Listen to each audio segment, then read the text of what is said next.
There was a post on Gear Talk Praise and Worship that asked, when did all of the pedal boards start looking alike? And, my response is probably right around the time all the churches started looking alike. Is there a more peer pressure subculture of guitarists than, like, the P-dub community? Like, if you play blues, you have to have a tube screamer. Like, you have to get have a out tube if you don't have a tube screamer. screamer. But here's the problem. If you play blues, you got to have like a super reverb and a tube screamer, or you could have a bunch of stuff, right? There's been a lot of blues players play different stuff. If you play praise and worship, it's like you have to have the Strifecta and the Brothers, which we all love. Isn't it just insanity to be playing the Strymon Sunset set to a tube screamer sound? Yes. When you could get a real tube screamer for like $80, or any of the clones for like as cheap as $50, you know what I mean? Mm-hmm. You can't emulate something and then make the price 4 times higher. Right. Hey, it does more, but you can't. But how many people just set it to a tube screamer, right? Yeah. Or just set it to a clean boost. Oh God, the worst. That's like, come on, right? Uh-huh. How many clean boost pedals are like? Part of it for me is I heard a friend say this the other day. I need that pedal because that's what's on the recording. Right. And so that's when you start getting, well, they're all starting using Strymon, and we got Strymon, and we made stuff, and that's also Strymon, so other people need the Strymon. So that's what it starts to spread a little bit. So I think there's a misunderstanding of you can get those tones with cheap gear. Praise and worship guys have money. They're like, yeah, I'll just go buy all the expensive stuff, whatever. It's interesting you say praise and worship guys have money. When I was younger, I used to go into the guitar shop near my house. It was called Geld Music in Redwood City. Great shop if you're in Northern California. Anyway, and one day I was hanging out in there. I didn't have any money at the time. And I was like, I don't know. I'd look at these like, whatever cheap guitars, used stuff would come in. And sometimes I'd buy something, sometimes I wouldn't. The guy one time told me, I said, wow, you got so many of these like really expensive Les Pauls. And he's like, yeah, this is the area for it. It's like Silicon Valley area, right? A lot of money. Mm-hmm. And he was going, it's all the guys who wish they hadn't become lawyers. They wish they had been rock stars. Mm-hmm. So now that they have $5 or $6 grand to drop on a custom shop, VOS spec Les Paul, they do it, right? Aren't P-dubbers those guys today? Like, isn't it the insurance guy who does really well? Isn't it the programmer? Sorry. Isn't it those guys, right? Yeah. Who are like, instead of being the weekend warriors who are going to do covers on Friday night, don't they just do covers on Sunday morning now? And I say, like they, right? All of us, right? All of us play in churches, right? We've been doing that forever. Mm-hmm. Like, aren't we the blues weekend warriors of our time? Yeah, and I think we absolutely are. If you look at if you go into Nashville on like a weekend. Yeah. Or in Nashville. If you go into any of those places and you look at those guys' rigs, they're all playing covers. They're all playing Bon Jovi. They're all playing country covers. And they're playing the stuff. All their pedal boards look the same. Yeah. Right? They all have a tube screamer and whatever. Yeah, or a Nobles ODR one, like a Nashville favorite. Right? Something, they're doing a thing, and so they need the equipment to do that thing. And I feel like that's kind of the same thing that's going on with praise and worship. I think it might be just that we're in the echo chamber of praise and worship, and so all the gear we're looking at, it's all doing the same thing, and so everyone's just making tiny little modifications to the same type of sound. And then every once in a while, like you're saying, someone whose job it is to be creative uses a new type of thing on their record, and then it trickles down to everyone who's going to be playing that. Mm-hmm. Case in point, 10 years ago, nobody wanted a vibrato pedal. Mm-hmm. It's just like, that's the whoa, whoa, whoa, sounds weird pedal. Then you have Phil Wickham, you've got some of these other guys putting signature lines on vibrato. Now you have, 30-page threads of what's the best vibrato pedal, how do I get this, blah, blah, blah. Everyone's chasing that same thing, and you can only do it with these certain... I had a Line 6 DL4. Didn't we all have the DL4? Yeah. Forever. Yeah. And I bought a Strymon Timeline 4 years ago, 3 years ago. I only got a Timeline when I met you guys. I was very happy with my Line 6 M9. It took you 10 seconds to No, really. them. I mean, hey, I'll be honest. Yeah, that sounds good. I had the M9 for a long time. I still have it. I have since sold my Strifecta because at some point I realized this is just actually not as easy to use. It's not visually represented on a screen, right? With separate knobs and everything. Anyway. How dare you? I know. I actually, they kicked me out. I had to go to a new church. You call yourself a tone junkie. Seriously. No, so I sold it, but I had it for a while and I loved it and it was great. At some point I sold it. I got into the Kemper and stuff, and then I went back to the M9 just because it was so easy to use.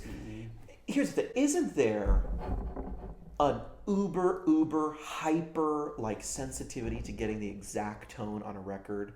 And does it defy logic? The singer doesn't sound the same, right? Every chick across America whose parents told them they could sing and did their solos as a little girl doing, God of Wonders or Shout to the Lord, is now trying to do Oceans on Sunday morning, right? Right? They don't sound like the singers on the record, right? Brooke Fraser isn't at every church. That's not who's on Oceans. I know that. Don't comment that. The singer doesn't sound the same. The drums don't sound the same. Yeah. Oh my gosh, does the mix sound the same? There's no way that most churches in America have anywhere near that a similar mix that you hear. You go to a Hillsong conference, or you go to Australia to a church, or they have Hillsongs here now. You go to the Belonging here in Nashville, you cannot hear yourself sing. You can just hear everything around you. You can't identify your own voice if it weren't rattling around in your head, right? You can't hear yourself sing. That's not typical of most churches, right? So it's not that if we're being honest with ourselves, we're not trying to emulate the record so close that it's indistinguishable. There's so many things that make it distinguishable, right? It's easier. This might be hard to swallow. It's easier to buy the same gear as the person you're trying to emulate than to play as good as the person you're trying to emulate. Sure. I mean, that's. And it's like you either have this pedal or you don't, and that's like an easy thing. Said on a YouTube channel about gear, right? Right. Not about practicing. Right. But that's the whole. Shut it all down. Shut it all down. But that's the whole point, right? It's easier to know, that's like a.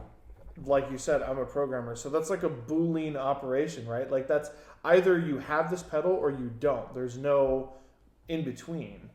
Well, but then can you play like that person? Right. And so it's like that's the easier thing to actually accomplish is to just buy this gear. And, forms breed the sense of it's true of I have to have this before I can even start. This is the entry point, and that's definitely not true. Right. But that's easy to think that it is because, even I've been playing guitar for over 20 years now, and if I show up and some guy has the pedal to do the sound, I'm immediately self-conscious that I don't have that pedal to do that sound. Right. It has nothing to do with that. So it's like. We're all sort of trying to level the playing field in that way. I guess so. And I don't know. I don't feel like I'm unique at this table in this regard. While I do chase trends, there are some things I just don't get turned on to that become really trendy. And because I never quite understood the idea that we're going to play 5 different songs or 3 different songs, and I need to sound like the record on 3 different songs. Those guys don't even do that. Right. Jeffrey Coondy sounds like Jeffrey Coondy, right? That's what he sounds like. He doesn't then go cover an Elevation song and try to get that tone. He just plays his stuff, right? Right? Like, the Droff doesn't go like, man, I wonder what James Duke would do here. Like, he's the Droff. He just plays his stuff, and he sounds like that, right? The galloping, delays and the whole, that really, focused, that bright, chimey AC30 Hillsong sound with then the tube screamers going in that make it, super focused, and it's changed over time. But those guys don't even accept the challenge that we accept on a Sunday morning, right? Sound like 6 people. And they have the rigs to do it, right? They're the ones, right, with the RJM controllers and everything, and like a tech and everything, and they don't even try to do take on this impossible task of I'm gonna nail every single sound. And to me, I just go when I see stuff like okay, I have the timeline, but now I've got to buy Michael Pope's settings, right? Mm-hmm. I just go like, well, wait, that's half the fun, right? Like How trying to dial in the delay, right? And like, what's fun to play? Like, I'm not saying I don't get so out of the box. I try to sound kind of like the record, but man, if I've been using a pedal for like 5 years and I go, this to me sounds great with this guitar, you know what I mean? I don't go change up the rig because there's a new, signature pedal from somebody. Okay, so here's a question. So Suze, you play a lot at a church. Mm-hmm. So what do you do every weekend? What's your process for getting tones up and everything? Yeah. So lately I've been getting more into, I just got the Boss MS3, so I'm able to set up scenes and patches lately I've been trying to go through, get the planning center up, bring up the songs, and just go through and say, okay, every song's got at least 2 or 3 patches I need, big and small and like pad sound or And you've got to do it all at once because you cue the tracks too. Yeah, so it's all there. I know the BPM, I know like whatever, and so I'm trying to set up so I've got timeline, big sky, a bunch of drives. So I try to set those up, get the right BPM, set the long reverb, short reverb, and set them up in a way that I can get through a song with 1 click here, 1 click there for 3 or 4 sections. Do that for 4 songs, 5 songs, whatever, and it's done. So if you hear a song that has like a dotted eighth delay, I'm gonna play a dotted eighth delay. You're not concerned about like all the unique inflections on what that dotted. If they're using like some other pedal than you have, you're more concerned about, is it a dotted eighth delay and is it at the right BPM? Yeah, I would say about 50% of the time I'm not close to what the record sounds like because I like how I sound. Like I want to, like you're saying, to your point, I want to play like a super wet, long decay reverb. It's not on the record. I like that, so I'm going to do it. Right. But if there's like chorus on the second verse, I'm gonna try to kick on that on because it's cool sounding. It's a challenge. I want to hit it and I want it to be interesting and not make the whole set sound the same. Right. But part of the thing too about the pedals looking the same is that there is something, and not to derail the whole conversation, but there is something to be said about the timeline being so good at what it does. It's amazing what it does. It is. Because then it's like, is it peer pressure that I have one? It's like I've had probably 30 delay pedals in my life. Just keep trying to get more and more and more. I keep the timeline there because it says a BPM. It says the name of the thing. It's MIDI controllable. Like, if you put all that into a pedal, now we've only got 3 or 4 pedals that meet all those in the market. And so Big Sky, same thing. They daisy chain together. Like there's all these things that once you have those two, it's like that's true. Even if I was determined not to follow the crowd. Okay, I'm gonna go get something else. It's like I'm actually losing functionality now just to be different than the crowd. These work so well. Yeah. When we saw Jimmy Eat World a couple months ago, and I was thinking to myself, man, is that Jimmy Page's new band? I was thinking to myself, no comment. I was thinking to myself, Jim's playing a hollow body or semi-hollow Telecaster with P90s, but he's also playing it through a million other things, an Axe effects, through a PA, and it is so loud that I can't even hear anything else happening. And I'm thinking to myself, do I really hear the quality of the P90s with a semi-hollow guitar? No, I don't hear that at all. You can't hear the woodiness coming through? No, not at all. Crushing distortion drop D. And so, maybe the whole point too is like we're all just playing for ourselves. We've all got our in-ears in with our guitars blasting. Right. And so we all care a lot about what it sounds like. I mean, yeah. And that's what's fun about it. And we don't really care what the people on the other side of the house sound like or are hearing. So gear is for the player. Maybe that's true. That's probably true. So Nate, I have like a completely different thing. I show up at my church and completely unprepared. Sometimes you don't even know what songs you're doing. Seriously, it's a church where the worship leaders are also songwriters, and that's what they do for a living. And so they're kind of like, they're not stressing about it because they know all their tunes, and hopefully the band does too. So sometimes it's like, oh, we'll play this one and maybe this one, right? But we're going to do 4 or 5 songs, and I only got 2 or 3, or maybe I got none, right? But I know the normal ones we're going to play at church. I know the originals and stuff. And there's not even an option to like study the record and go, well, what's this sound like here? What's this sound like here? I've just got to be able to go, what does a worship guitar sound like on a track that I kind of know? Or sometimes a song that was written that week or 2 weeks earlier, or an unreleased song, right? You got to just know how to sound like the genre. So turn up the reverb and your dotted eighth, or get the heck out. That makes me think of something interesting. What does a worship guitar sound like? I would say 15 years ago, that question was much harder to answer. Because you have this band doing this, you have this band doing this, you've got this band that no one plays, but that's still worship music. Right. It's like all of a sudden, like it's sort of like bottlenecked into. Well, but everyone plays in a narrow gap from each other. Right. You don't have to go far to get in that. You know, Strats weren't worship guitars, and then all of a sudden they were. And really, because Kundi bought a Strat, and then they weren't again. And then, yeah, it's true. I mean, how long has it been since praise and worship has even been a genre that included electric guitar? Delirious 1994. Yeah, I mean, Stu really, G, yeah. Yeah, it's like. Well, Stu has got to be the grandfather of, still even today, I think is the grandfather, and the current guys would say that, I believe. I know some, I know the Jesus Culture guys would say that, and I think to a degree the Bethel guys might say that. The forerunner of all this. Yeah, he's the grandfather of the worship guitar, everything. But yeah, good point. I mean, well, you did have like, you did have people in the 70s and stuff, but it was a different sound completely. It was more like modeling whatever the, hippie music was at the time. Well, that's actually my point, is that for so long, church music was either hymns or something that was trying to be contemporary, right? Right. With whatever current pop music was or current music was at that time. Yeah.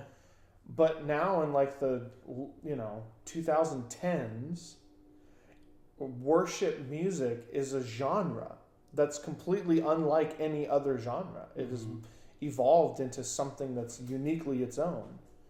And so that is, I feel like that's a very good reason that it all, and a lot of it revolves around the electric guitar. It's a very specific sort of sound. It's true, and and maybe the electric guitar is asked to be a very versatile instrument in the genre, right? Yeah. Sometimes providing a lot of ambience, sometimes providing the melody, lead line, sometimes just doing the rhythm thing. And in a good recording, it's not completely obvious where the keyboard begins and the electric guitar ends. 100%. And there's a lot of other stuff happening that's important. Before multi-tracks, and you could actually take out the guitar or listen to it by itself.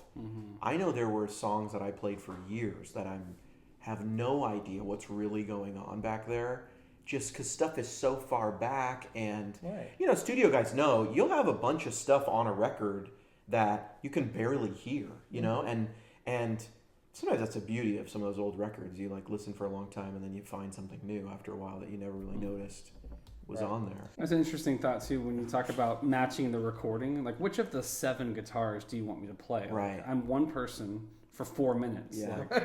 Yeah. Right. Pick and choose. Which one do I? So a lot of times I don't play any of them. I just play what I would have done if I was tracking the song. Right. Yeah. And that's what I asked you how you go through. How you set up for Weekend. I set up for Weekend by just knowing that I know how to play the songs, and I literally have 5 different sounds, 5 different combinations of reverb and delay, and generic stuff. And 3 different levels of overdrive, and that's it. That's all I have.